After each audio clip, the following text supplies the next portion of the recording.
As hy baie welkom terug. Ons het gister so 'n bietjie gaan kyk na die eerste inleidende gedeelte van die besetene van Gadara.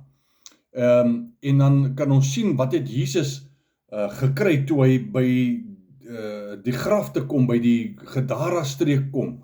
En hier kom hierdie besetene uitgehardloop, wat met legio demone beset was. Ons kry dit daar in Markus 5 en in Matteus 8. Wat het Jesus gekry die heel eerste keer? 'n Trop van 2000 varke, wat op die berg wei. Varke. Jy moet onthou dat dit vir 'n Joodse seun of 'n Israelitiese seun, was dit 'n onreine ding om te doen, om hom met varke te assosieer. Ons dink maar aan die verlore seun, nê, waar hy in die varkhok gaan sit het.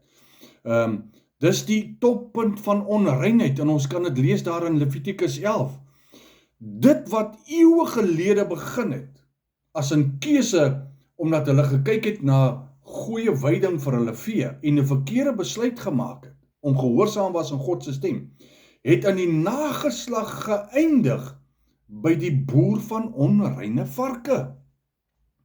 'n Wêreldse kompromie wat aangegaan is, verlaag altyd ons standaarde.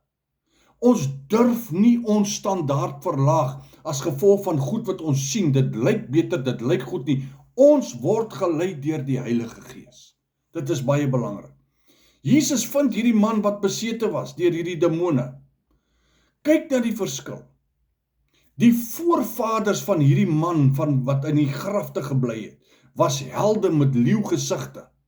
Maar die nageslag sit vasgevang tussen doodsbeendere. Die profetiese realiteit hierso is baie duidelik. En wat sê dit vir ons? Onakkurate ongehoorsaamheid in een generasie kan die nageslag op 'n plek bring waar hulle geassosieer word met onreinheid en vasgevang word tussen grafte en doodsbeendere. Hierdie storie wat ons na kyk, wys vir ons die erns van ons keuses vandag. Onakkuraatheid, my vriend, skep gebondenheid vir die wat na ons kom. Maar die storie eindig nie by die grafte nie. Dit is belangrik dat ons dit weet. Môre, dan gaan ons verder kyk na die goeie nuus.